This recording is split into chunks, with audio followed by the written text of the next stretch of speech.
Creo que ahora ya vamos a poder, ya empezamos la grabación. Entonces, ¿qué es lo que pasa aquí? Eh,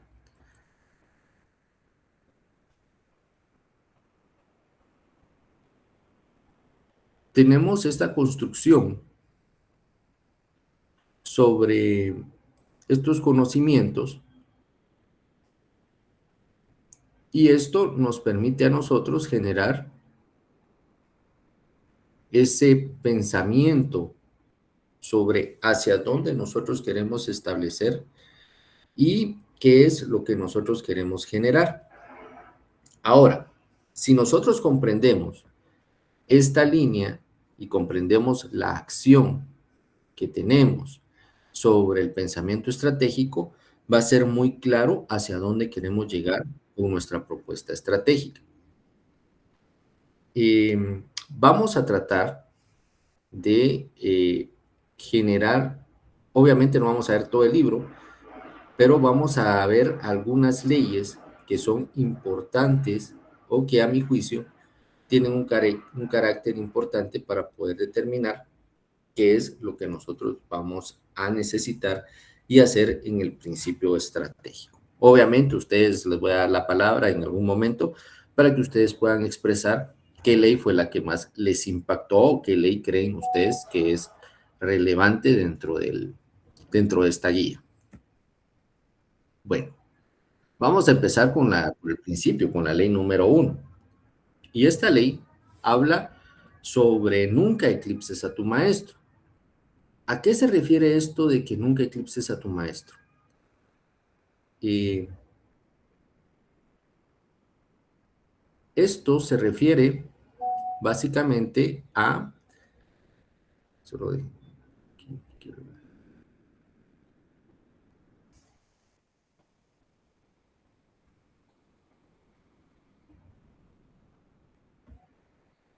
esto se refiere a que hay una regla de oro, dice las 48 leyes del poder, y la regla de oro es que tus superiores se sientan siempre cómodos, seguros y admirados. Tu éxito debe permanecer un reflejo del suyo, nunca una amenaza. Peligro oculto. Deslumbrar a tu jefe con talento puede despertar inseguridad y celos. La brillantez no solicitada puede convertirse en tu mayor enemigo.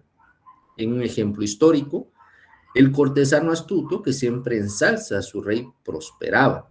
Quien lo opacaba era desterrado o eliminado. Esto tiene una connotación interesante. ¿Y por qué es la ley número 1? Yo muchas veces me lo pregunté. Y decía, pero ¿por qué esa es la número 1? El de nunca eclipses al maestro o a tu amo. Eso se refiere a algo que nosotros tenemos innato como ser humano. Nosotros, como seres humanos, tenemos innato los celos y tenemos innato la envidia. O sea, eso es innato de nosotros. Es una manera de sobrevivencia. Por eso es que nosotros lo tenemos como algo inevitable. Nosotros siempre vamos a sentir envidia por algo o vamos a sentir celos por algo, porque es una forma en la que nuestros antepasados sobrevivían. O sea, antes, en la escasez de la comida, resulta que nuestros antepasados, pues obviamente conservaban la comida para sobrevivir ellos. Y si alguien tenía más comida, pues había que buscar la forma en la que nosotros pudiéramos tener más comida o tener algo que el otro tenía que nos servía para sobrevivir. Y entonces eso es innato de nosotros. Entonces, cuando nosotros hablamos de celos y cuando nosotros hablamos de envidia, no es que sea un sentimiento eh, perverso como lo hemos querido dar, sino que es natural. Lo perverso es cuando actuamos de forma incorrecta para obtener lo que queremos. Eso ya es perverso y por eso hay normas y por eso hay leyes. Porque las leyes lo que hacen es que nos rigen una forma de convivencia entre las personas y que si tenemos envidia o celos, pues no vayamos a matar ahora a alguien o vayamos a hacer algo, porque si lo hacemos, como sucede, lo que va a suceder es que vamos a tener algún castigo. Entonces, ¿qué es lo que pasa? La primera regla que habla sobre el no eclipse al maestro habla de esa esencia que nosotros tenemos sobre la envidia y sobre los celos. Nosotros no queremos que alguien sea mejor que nosotros. Hay personas mejores que nosotros en muchas cosas, pero nosotros no quisiéramos. ¿Por qué? Porque nosotros quisiéramos ser mejores. Entonces, cuando nosotros hablamos de esta regla en específico, se trata de esa condición que provoca a los superiores que nosotros tenemos o a las personas que ejercen el poder. Si a nosotros que no tenemos cierta incidencia en el poder somos envidiosos, somos celosos, imagínense aquellos que ejercen el poder. Entonces, y son cuidadosos de él, no van a pretender que alguien llegue y trate de ponerle el poder, de perder el poder. Y esto es muy sencillo y pasa todos los días en el quehacer del trabajo, en el quehacer del estudio, en el quehacer de lo que estamos. Si nosotros ejercemos una jefatura, siempre va a haber ese proceso de quién es el que me quiere opacar a mí o quién es el que quiere que se muestre mejor que yo. Y yo tengo la pena de que ese que se está mostrando supere mis expectativas y me quite el chance. Entonces, eso no es malo, sino que en realidad es algo que pasa y es algo innato.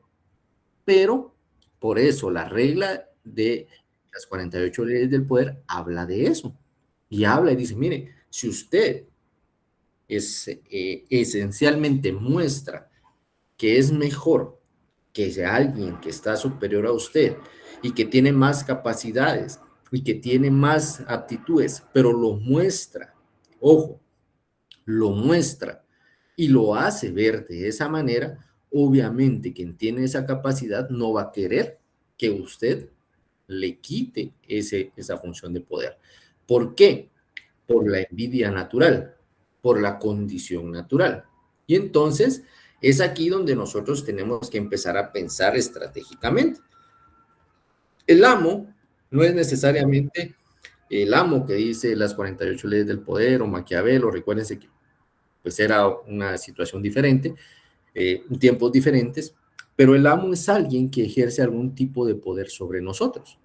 Y al ejercer ese tipo de poder sobre nosotros, ellos pueden decidir sobre situaciones que pasan en nuestra vida diaria.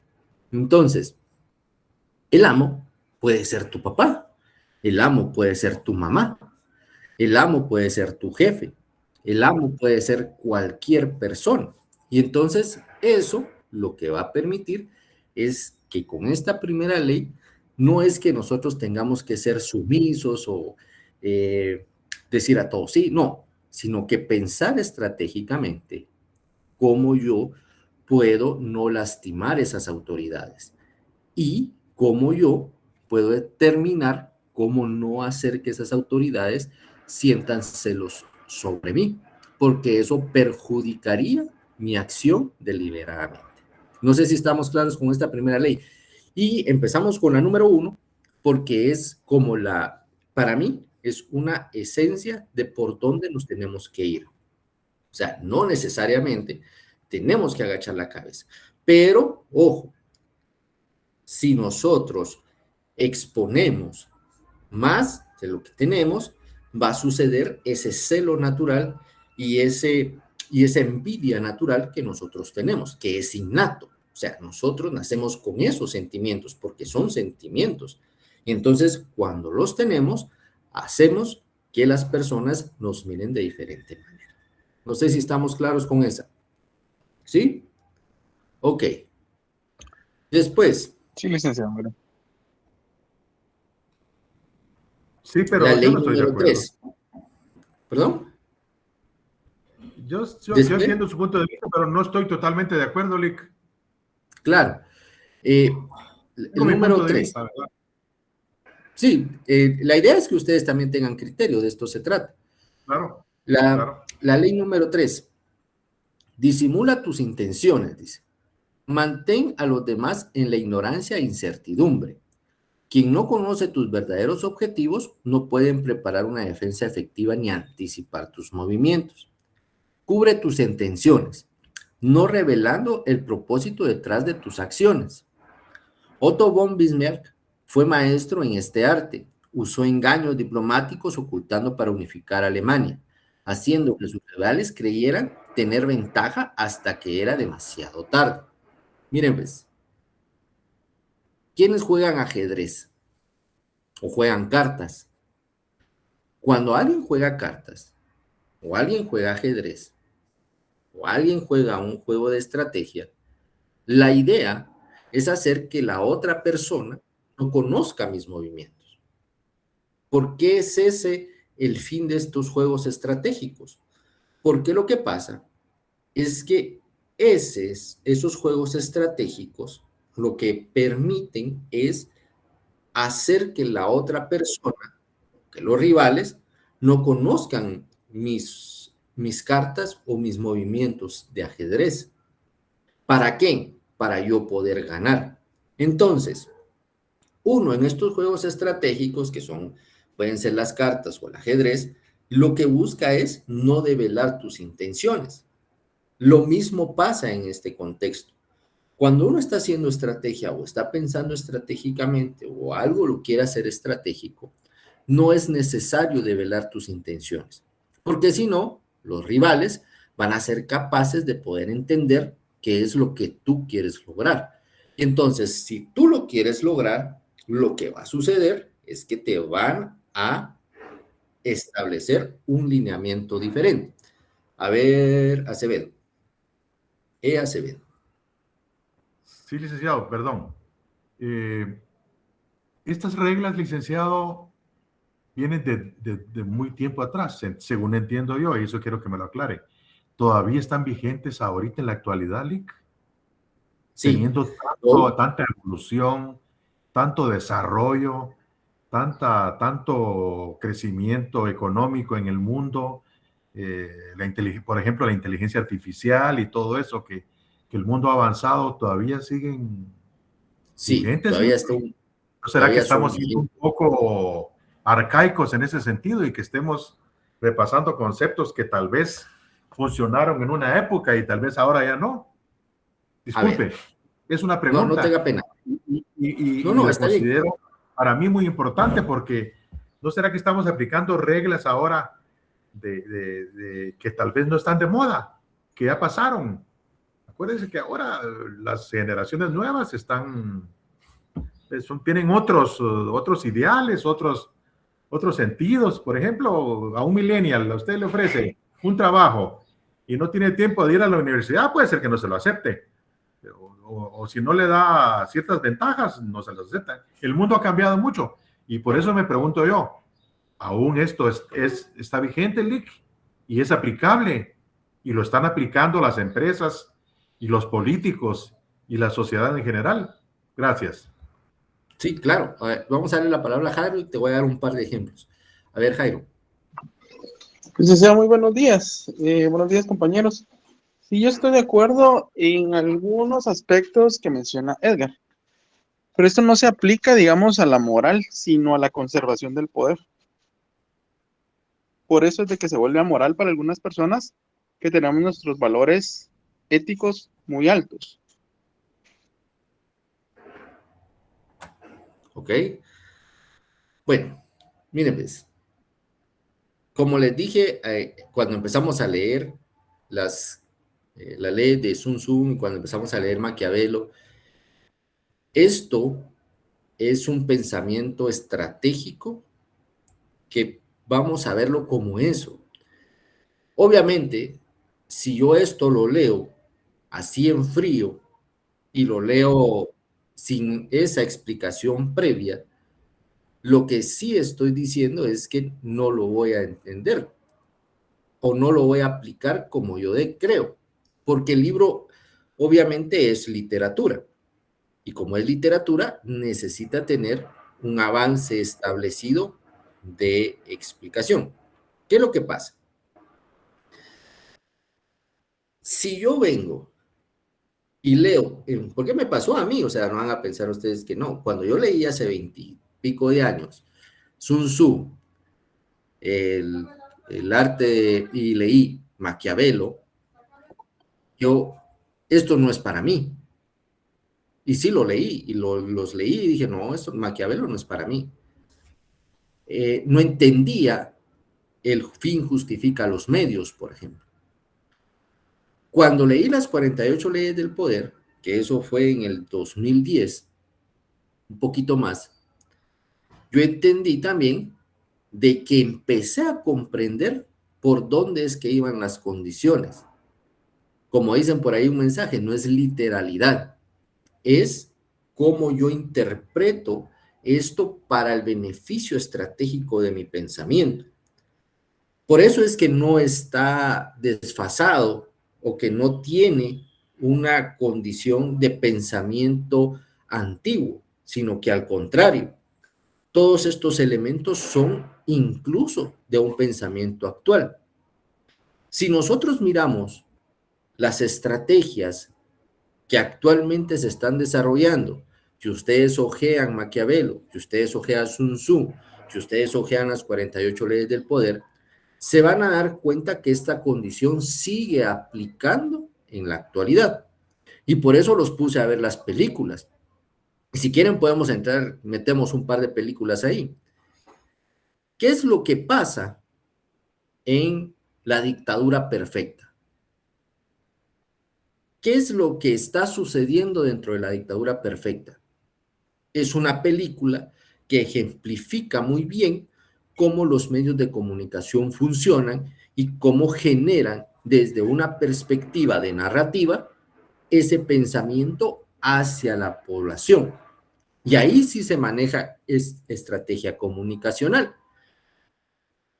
¿Quién me podría decir si es moralmente correcto lo que hace una caja china o no?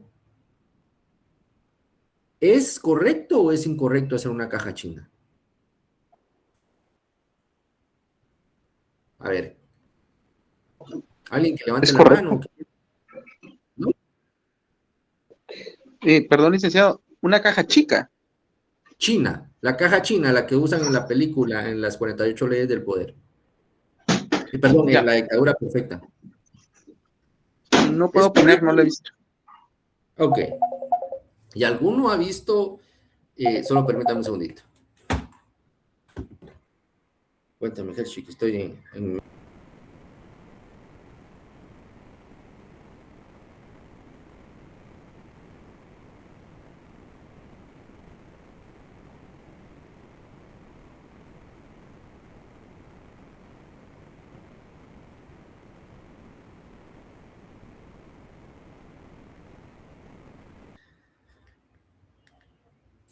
Entonces, ¿qué es lo que pasa? Cuando estamos ante esta construcción de la dictadura perfecta, resulta que crean algo que se llama una caja china. ¿Ustedes la vieron? ¿Los que la vieron? A ver, ¿quiénes la vieron? Nadie vio la dictadura perfecta. Yo La sí la William. vi, licenciado. Ok. ¿Qué caja china crean en la dictadura perfecta? Cuéntenos. O sea, ¿qué hacen para distraer la atención sobre el gobernador que era corrupto? ¿Qué es lo que hacen?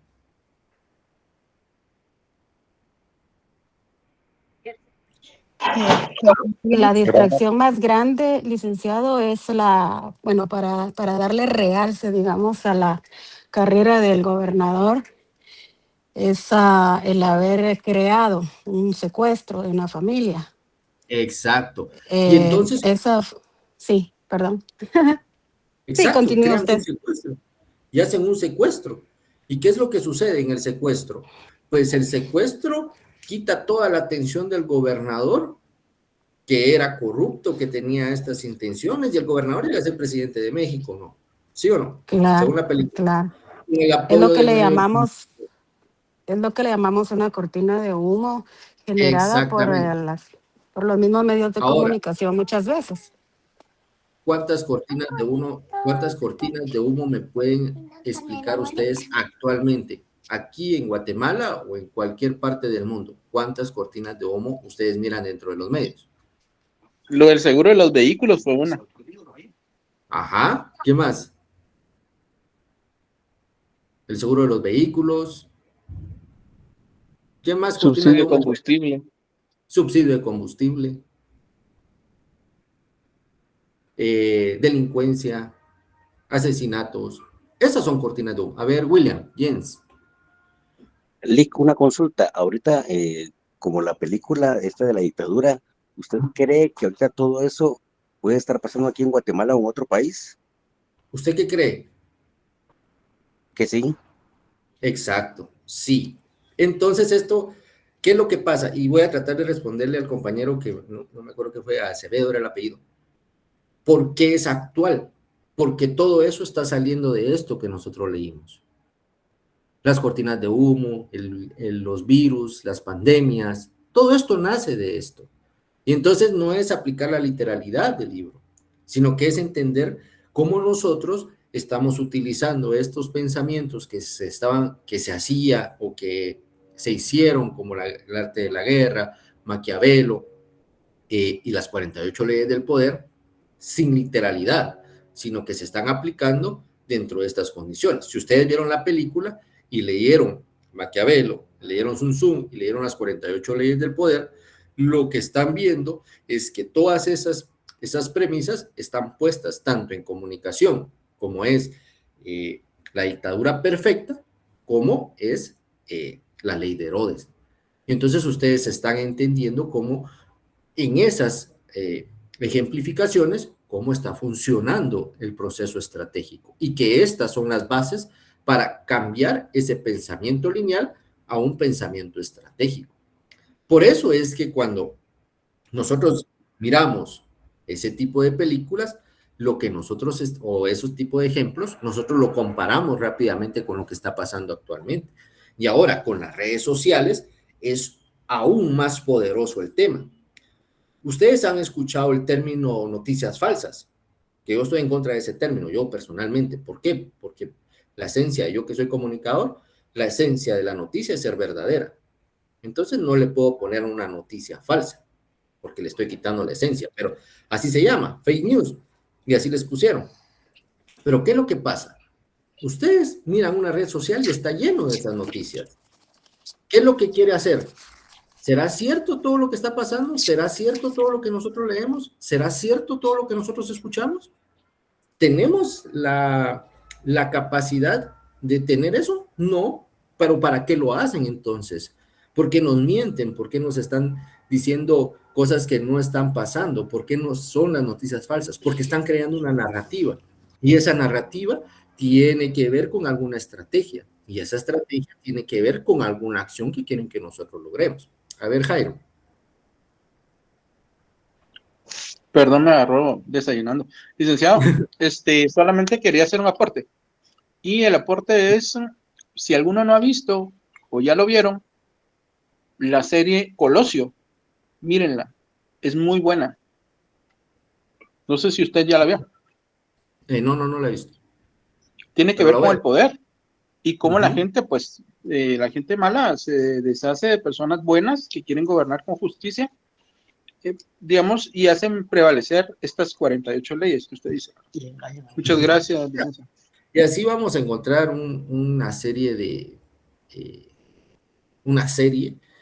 ejemplos que podemos ir viendo. A ver, aquí creo que tenemos algunas preguntas y después seguimos. Nos quieren intimidar y mantener bajo control para llamar la atención en estrategias de manipular. Quieren tenernos a pan y circo. Sí, tiene mucha razón. A ver, Alma Judith González. El licenciado, solo quizá como un aporte en relación a los fake news, como llamamos muchas veces, o periodísticamente quisieran decirlo en las redes sociales. Es muy importante investigar antes de hacer una publicación, antes de decir alguna noticia, digámoslo así, o compartir, porque a veces es muy complejo o los temas son muy delicados. Es eso la importancia y el por qué leer estos documentos, estos libros y ver las películas, para no caer en lo mismo y crear en nuestro país una incertidumbre que quizás no existe, pues, ¿verdad? Estamos viendo muchas situaciones muy malas en nuestro país, sobre todo lo que es narcotráfico, secuestros ahora, ¿verdad? Que ahora este es el pan de cada día, o que dicen que existen, que más podrían llamarse muchas veces autosecuestros. Esa es la importancia de leer, de investigar, de ver realmente cuál es la realidad de lo que está pasando y no dejarnos llevar por solo situaciones o solo meternos a una red social donde solo se discuten, perdona la palabra, por tonterías que no existen, ¿verdad? Y eso va llenando nuestra cabeza de muchas situaciones falsas.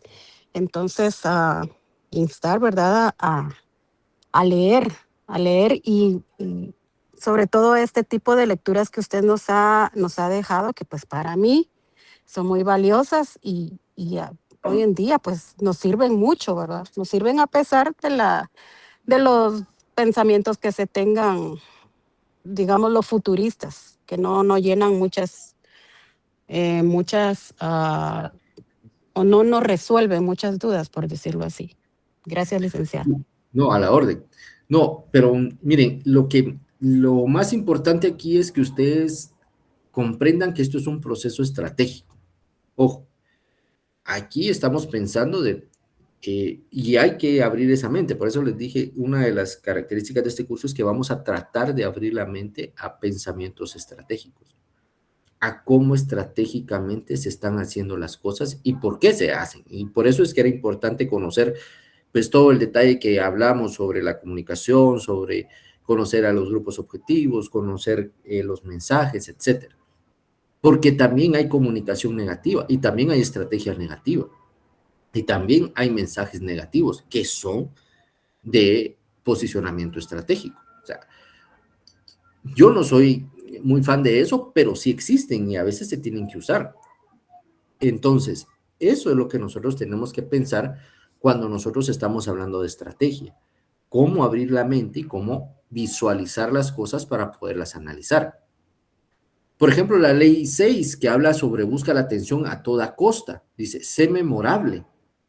Destaca entre la multitud con acciones, apariencias o ideas que nadie puede ignorar ni olvidar. El costo del anonimato, la mediocridad y el silencio te condena al olvido. Sin visibilidad, el talento no existe. El empresario de espectáculos dominó su era con extravagancia calculada. Cada escándalo era publicidad gratuita. Y de ahí viene ese término de que ninguna publicidad es mala. Cuando empiezan a salir en los periódicos noticias noticias malas sobre alguien, entonces para justificarse todos dicen es que no hay publicidad mala. Y sí existe la publicidad mala. Pero, ¿qué es lo que estábamos pensando aquí? En el anonimato, salir del anonimato. Cuando uno quiere generar algún tipo de incidencia, no puede ser el callado, no puede ser el que nunca expresa su opinión, sino que es el que a través y forma inteligente genera un posicionamiento. Ojo, nosotros también platicamos de que es importante escuchar. Y más que escuchar, es cómo vamos a utilizar eso que escuchamos.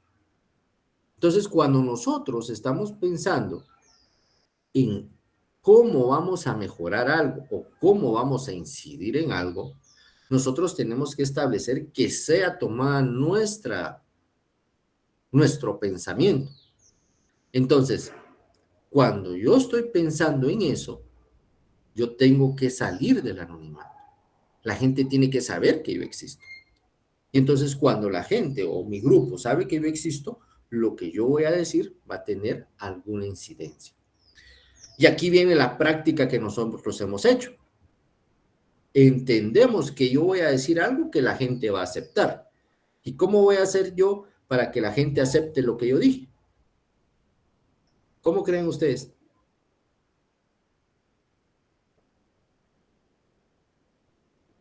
A ver.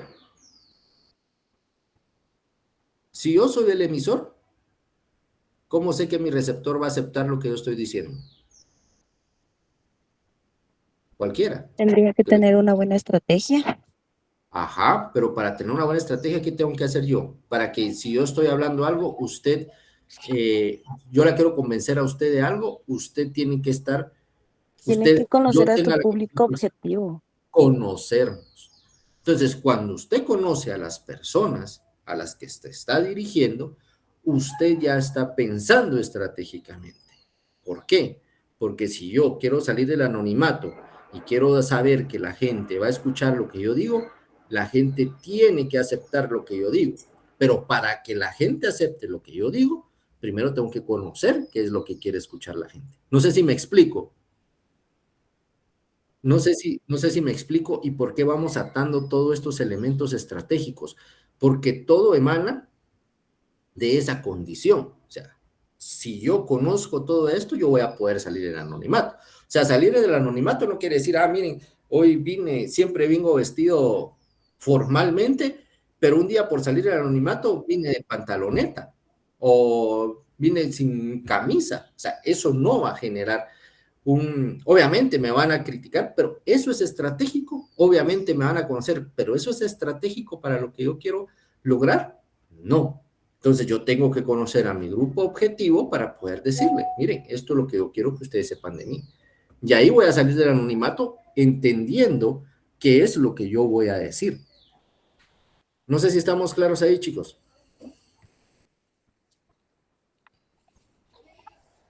A ver, Alma.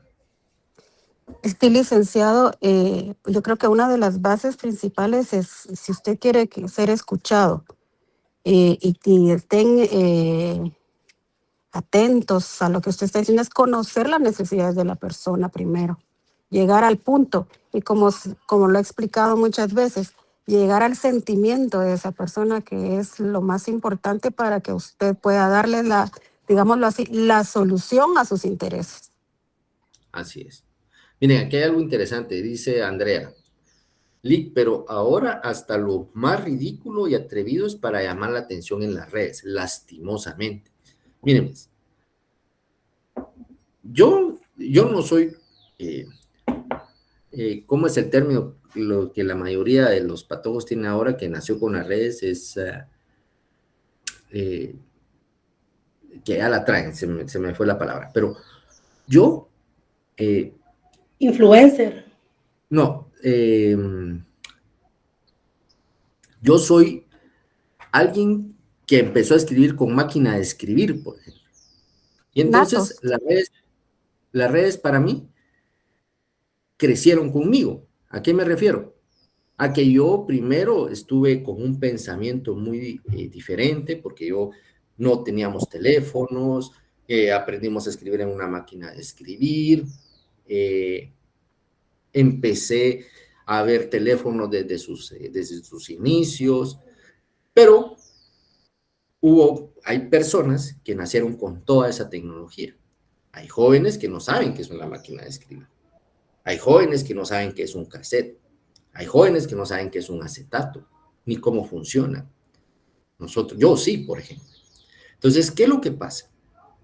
Ellos no tienen el conocimiento previo que yo. Al no tener ese conocimiento previo que yo, para ellos se hace necesario que siempre existieron, porque para ellos siempre existieron. Los niños que hoy nacieron, ustedes se dan cuenta que a los 2, al año, a los 2, 3 años, son capaces de manipular un teléfono celular, son capaces de manipular una tablet, son capaces de manipular aparatos que posiblemente para nosotros fueron aprendizaje, para ellos no. ¿Qué es lo que pasa? Esa construcción es lo que a veces nosotros no estamos comprendiendo. Y les voy a explicar. Por este mensaje que dice Andrea.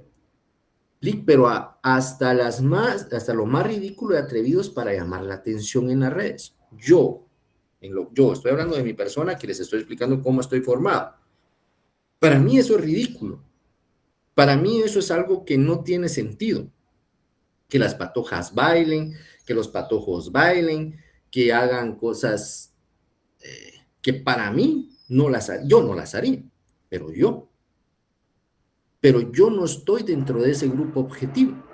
Entonces, como yo no estoy dentro de ese grupo objetivo, para mí no tiene una incidencia. Pero ellos o ellas están formulando esas características para esos grupos objetivos. Y entonces vienen aquí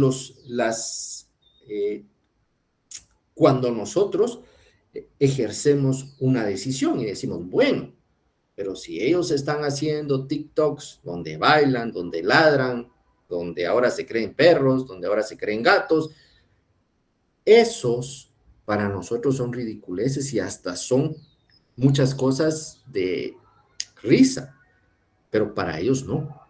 ¿Por qué?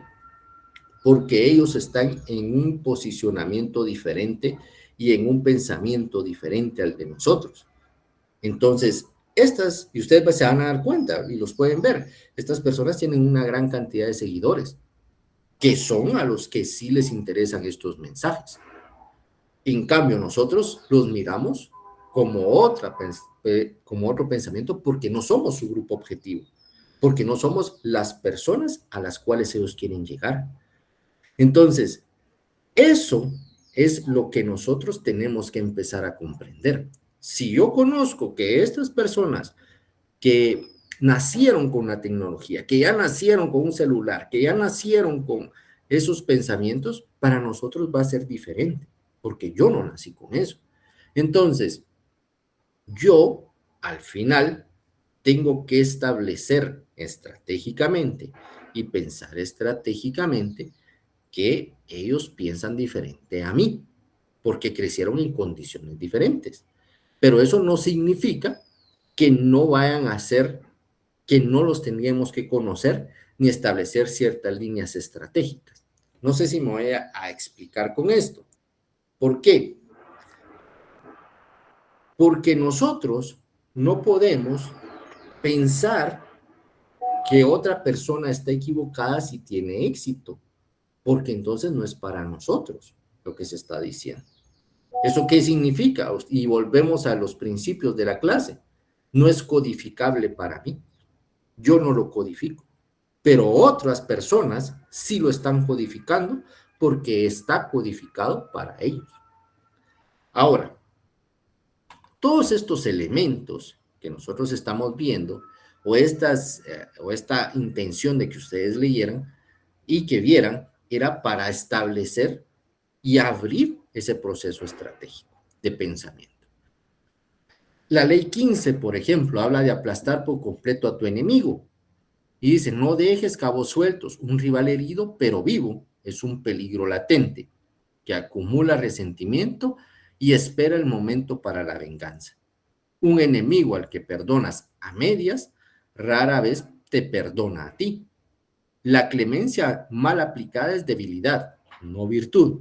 Julio César ejecutó campañas implacables contra sus rivales, eliminando la posibilidad de retaliación antes de que pudiera gestarse. ¿Qué es lo que pasa? Si lo tomamos a la literalidad, pues obviamente sabemos qué hacer. Ahora, si lo tomamos en un ejemplo, ¿qué es lo que nosotros tenemos que hacer? Y vamos a irnos al marketing si quieren. ¿Qué es lo que pasa cuando dos campañas o dos productos son iguales, son fuertes, están peleando el mismo consumo? Y voy a poner un ejemplo. Coca-Cola y Pepsi-Cola. Ellos tratan de aplastar completamente a su enemigo. ¿Por qué? Porque ellos saben que son consumos masivos. Y al ser consumos masivos, ellos entienden quién es su rival. En mercadeo, lo que se busca es eso, que yo venga y sea superior a mi rival. Y entonces utilizo las estrategias de mercadeo, que son plaza, precio, publicidad y producto, para poder aplastar, si le queremos usar esa palabra, a la competencia. Y con eso yo generar mayor ganancias hacia mi producto. Entonces, esta ley sí es aplicable dentro incluso del mercadeo. Porque no se trata de la literalidad de matar a alguien, pues, sino que se trata de establecer estrategias que sean capaces de doblegar a mi competencia. No sé si estamos ahí con esta. Clarísimo, muchas gracias. Ok. Ahora, la ley 28. Entra en acción con audacia. La timidez es traicionera. La duda y la indecisión generan más problemas de los que evitan. Quien vacila pierde la iniciativa y el respeto de quienes lo observan. La audacia genera autoridad. Los actos decididos y valientes inspiran respeto, temor y adhesión. La gente sigue a quien actúa con convicción. Napoleón como modelo, audaces, maniobras militares, le definieron el arte de la guerra y le permitieron dominar Europa durante más de una década. ¿Qué significa esto de ser audaz? Ustedes se acuerdan que Maquiavelo tenía una frase muy interesante, que uno tenía que ser como zorro y como león. ¿Se acuerdan de eso? Los que lo leyeron o que los vimos la semana pasada, la semana hace 15 días. ¿Por qué? Porque nosotros tenemos que ser audaces. O sea, nosotros tenemos que tener la capacidad de poder ser audaces. O sea, tenemos que ser capaces de qué momento es adecuado para actuar. Y eso nos permite a nosotros establecer liderazgo. Y si nosotros establecemos liderazgo, vamos a tener acciones valientes. Todos nosotros, o la mayoría de nosotros, tenemos a alguien a quien seguir, a alguien que admiramos, alguien que decimos, yo quisiera ser como esa persona. ¿Por qué? ¿Qué admiramos de ellos? Admiramos valentía, admiramos liderazgo, admiramos que hay ciertas condiciones. La gente actuamos por sentimientos. Y entonces si nosotros tenemos un sentimiento compartido con esa persona, es porque le creemos y porque tenemos algo que admirarle. Y una de sus cosas, sin temor a equivocarme, puede ser que no hizo, o que en ese momento no fue indeciso, sino que al contrario, fue valiente y tomó decisiones. Y eso permitió que nosotros tuviéramos un respeto hacia esa persona. Entonces, por eso es que esta ley entra en acción, pero no solo entres en acción, sino que entre en acción estratégicamente, como el zorro, con audacia, porque eso va a permitir que los sentimientos de las demás personas miren cómo tú actúas. Estratégicamente, si lo ponemos a una marca, o yo estoy hablando de una persona, pero eso lo traspolamos a una marca y la marca tendría que ser audaz. Quien maneja la marca tiene que tomar decisiones audaces. Quien maneja un producto tiene que tomar decisiones audaces. ¿Para qué? Para convertirse en líderes de esos productos. Si no lo hace, es bien complejo. ¿Estamos claros ahí, jóvenes? ¿Sí? Después. Licenciado, sí estamos claros, sin embargo, creo que se contradice un poco en cuanto al tema de, bueno, cuando uno saca mucho la cabeza, como la tortuga, ¿verdad, licenciado? Se la cortan.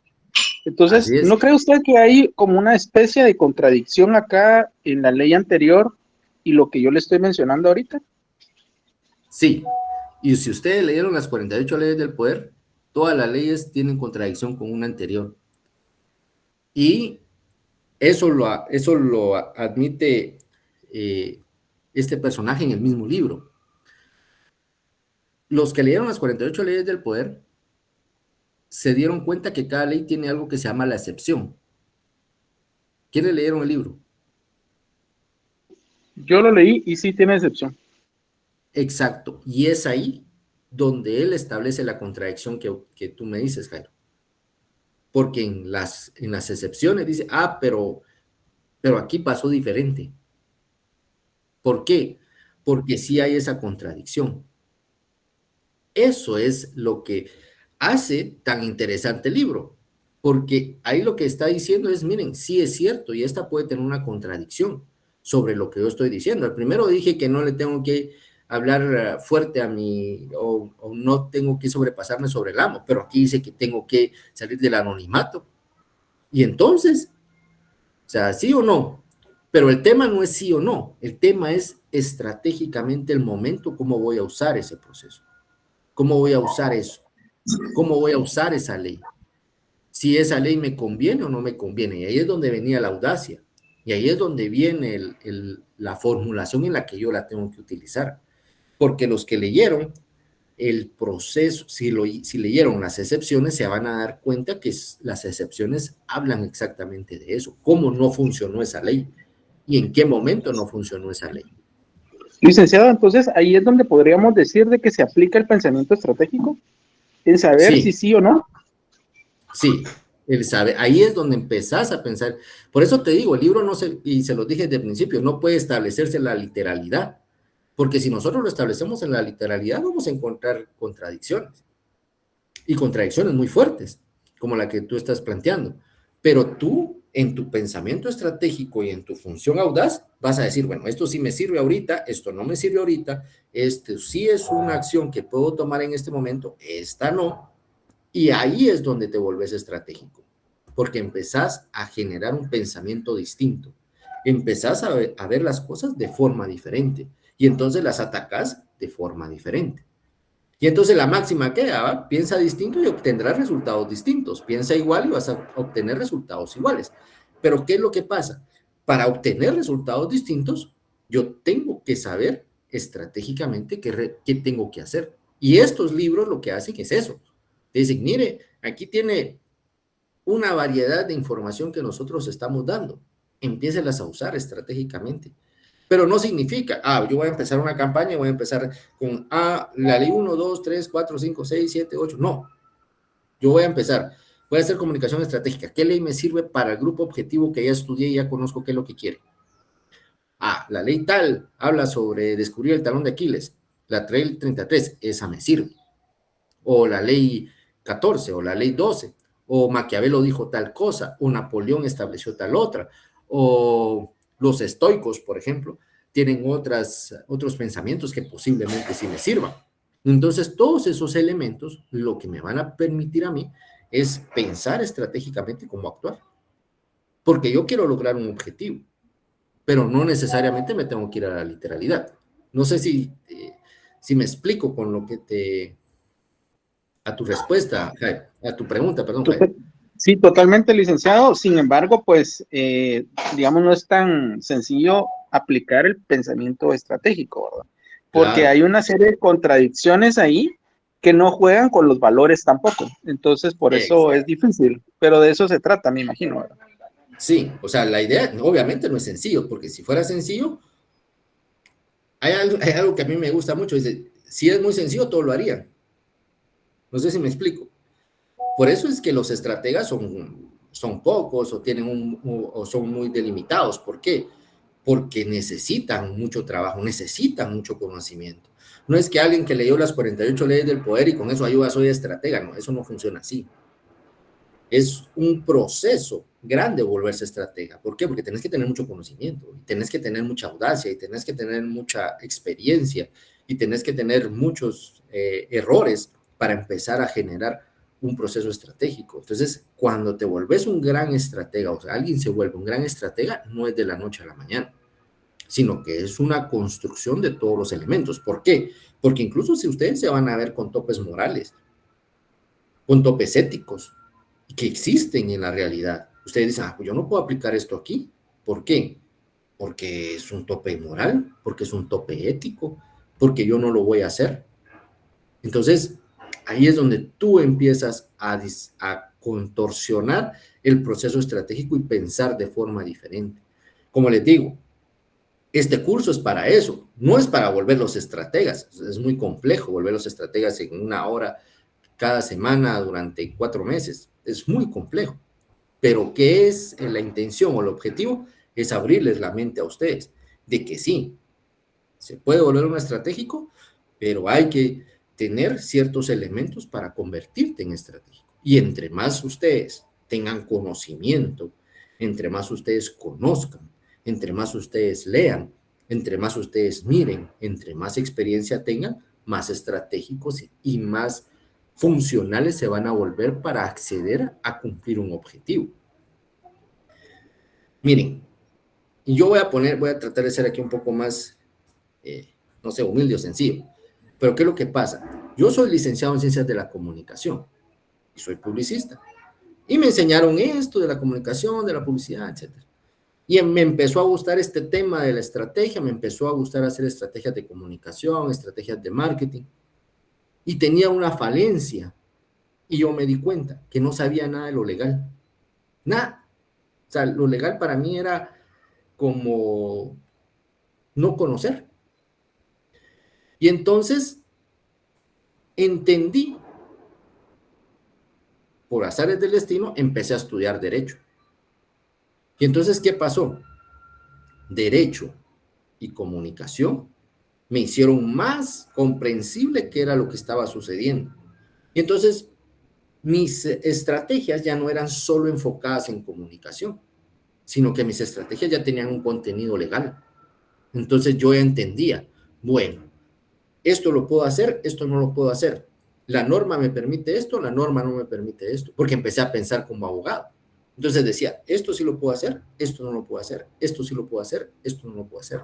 Y tenía el pensamiento de comunicador que lo puedo hacer todo. Entonces, ¿qué es lo que pasa? Empecé con mi carrera de Derecho a entender cómo funcionaba el estatus legal y cómo lo funciona. Y eso me dio más amplitud para conocer más cosas, más amplitud para establecer.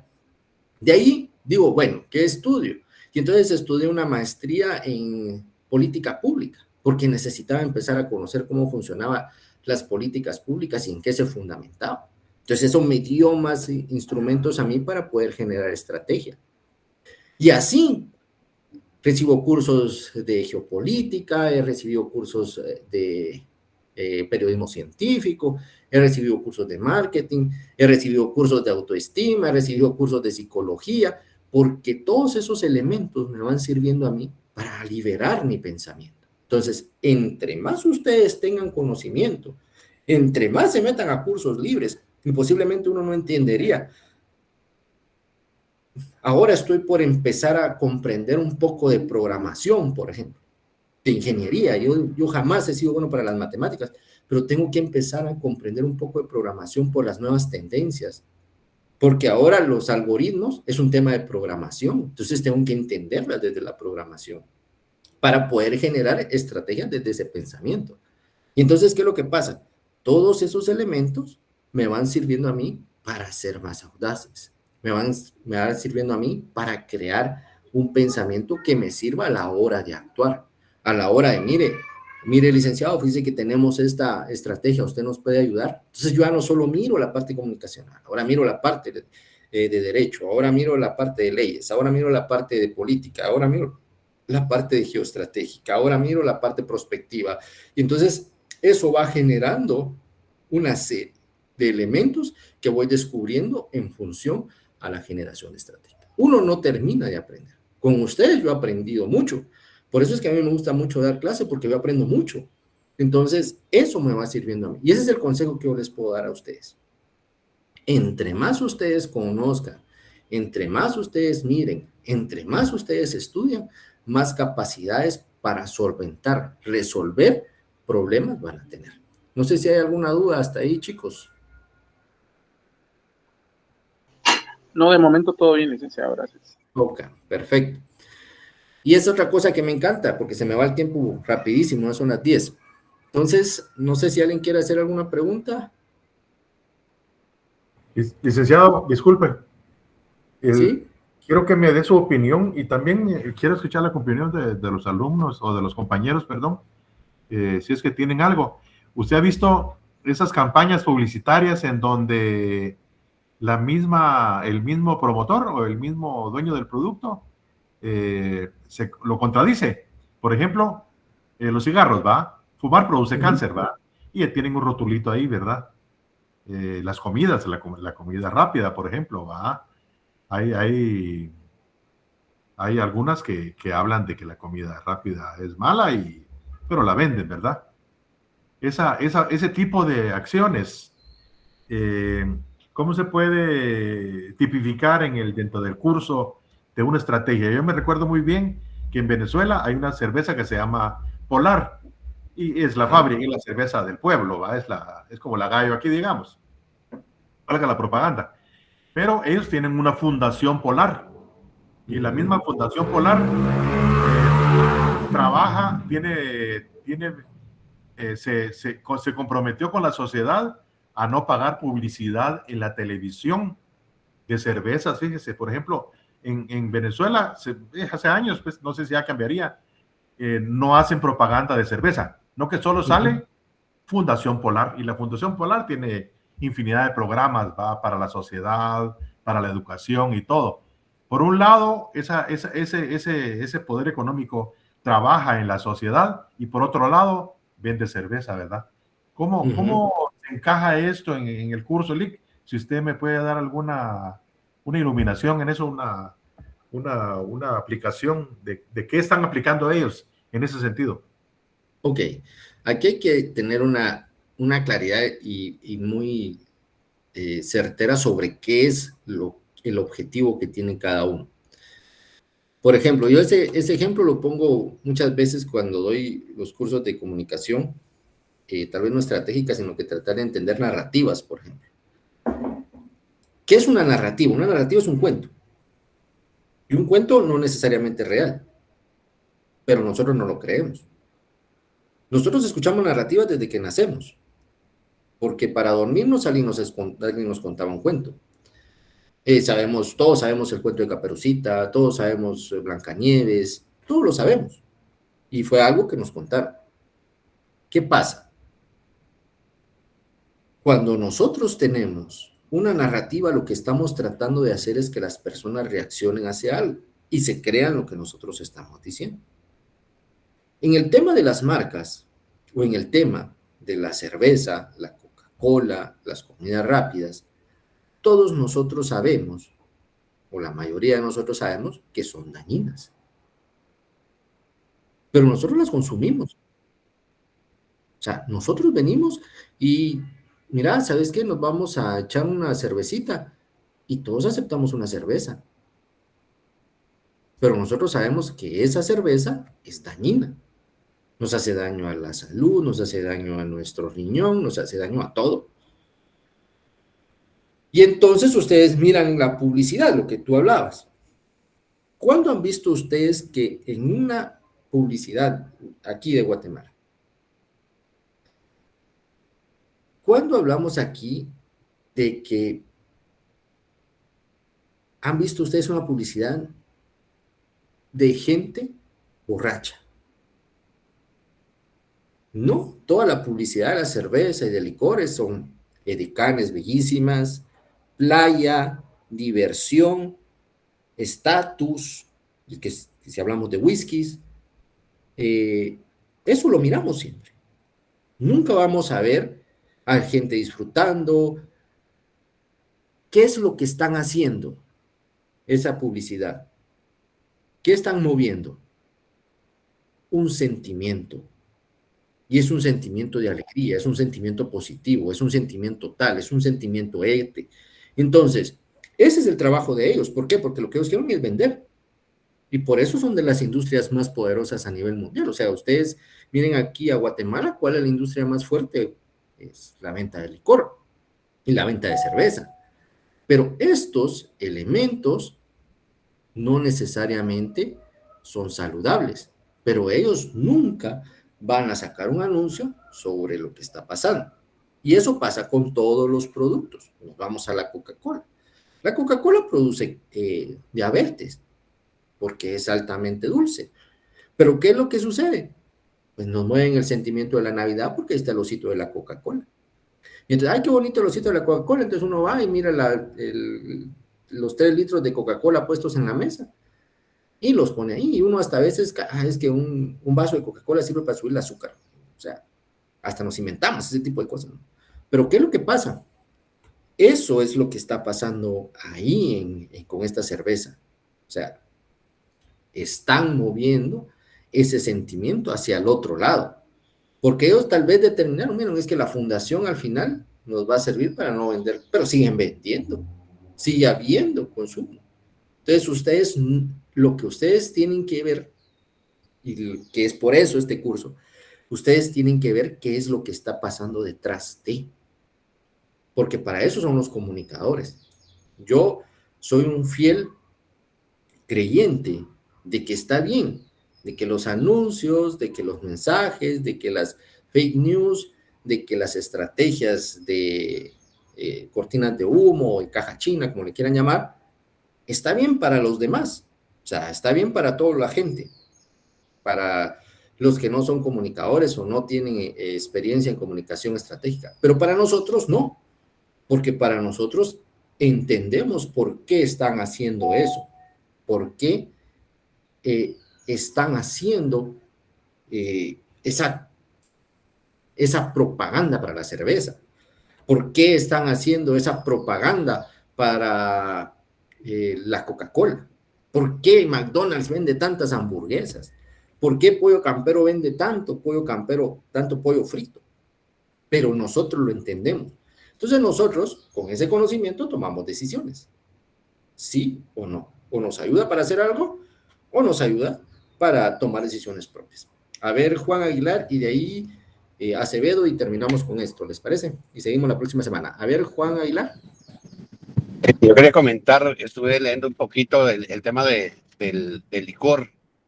Entonces, justamente en las etiquetas dice el exceso del consumo, no dice el producto, ¿va? Sino que dice el exceso. Y la otra cosa es que hay una medida estándar, según la Organización de la Salud, Mundial de la Salud, en que no debemos de consumir más de 17,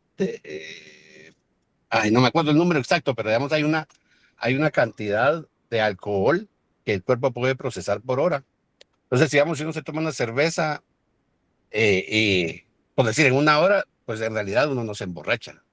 El problema es que nosotros nos tomamos 20 cervezas en una hora, entonces inundamos el cuerpo de alcohol y ese es el problema, ¿no? Entonces hay que entender realmente desde dónde lo estamos viendo, porque en la etiqueta dice el exceso y justamente Ahora, hay medidas ahora, para todo, ¿no? ahora, los que venden cerveza, ¿crees que les conviene venderte una cerveza cada hora o 20?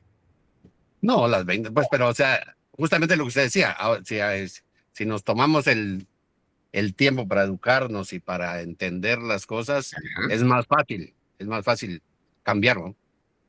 Exacto, porque tú ya entendés por qué te lo están diciendo. O sea, ya no Correcto. es, bueno, me voy a tomar 20 cervezas porque Juan lo dijo, no, me voy a tomar una cerveza porque yo sé que una cerveza sí puedo aceptar mi cuerpo, no va a ser tan dañino, voy a tener menos complicaciones, voy a tener menos adicción, pero si me tomo las 20, voy a caer en esos procesos.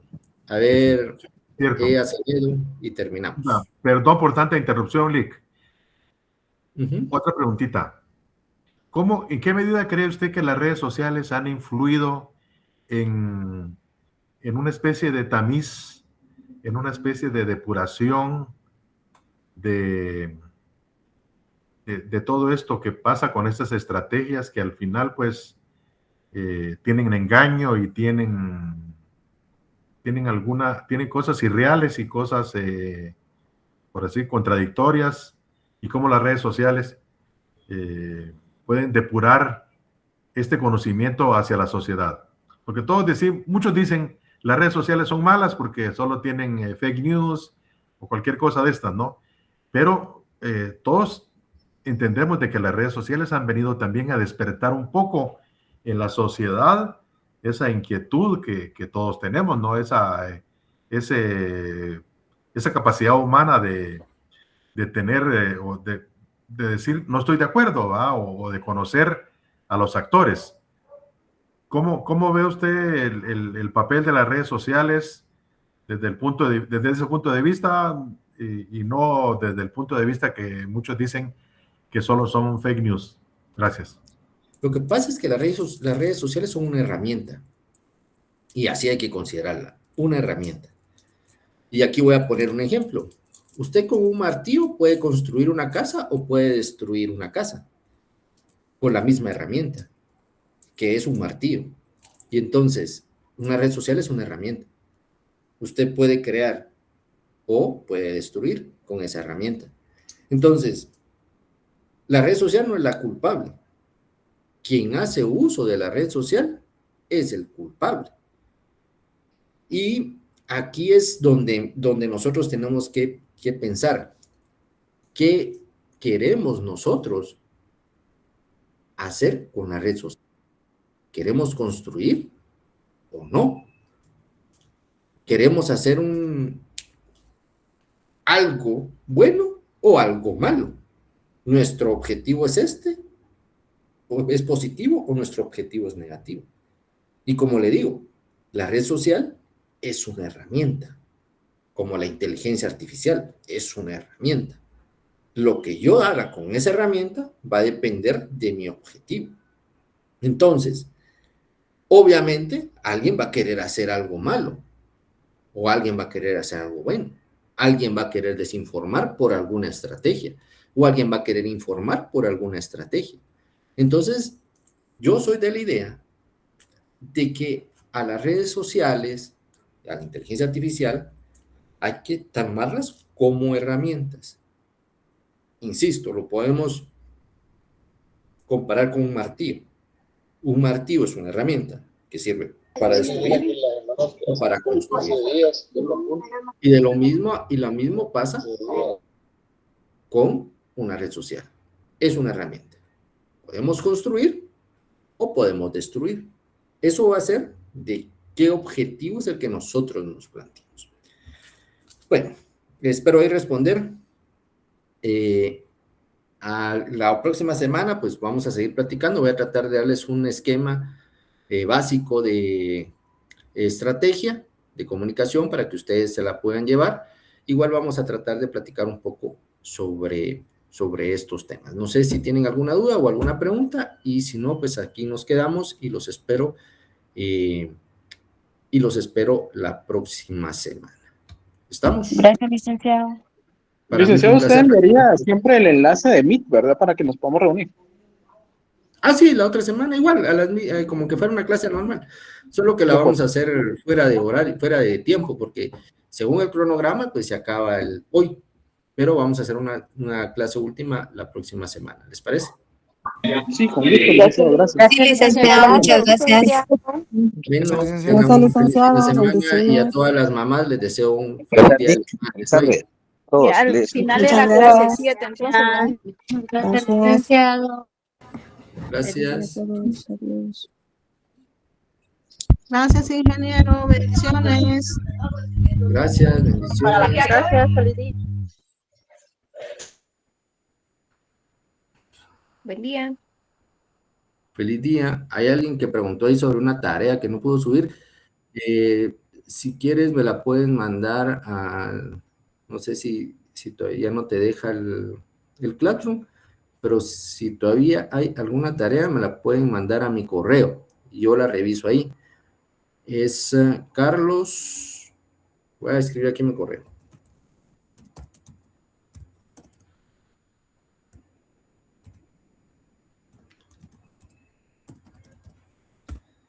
Lick, una pregunta. ¿La clase de hoy sería número 7 o número 8? La verdad no llevo la cuenta, pero póngale 8. Muy bien, muchas gracias. Feliz día. Ok. Ese es mi correo, por si alguien todavía quiere mandar la tarea, por ahí se la puedo recibir y lo agrego al listado. Así que muchísimas gracias y que pasen un feliz fin de semana y feliz Día de las Madres mañana a todas las que son madres. Bendiciones. Bendiciones, Lick. Muchísimas gracias, Lick. Dios lo bendiga.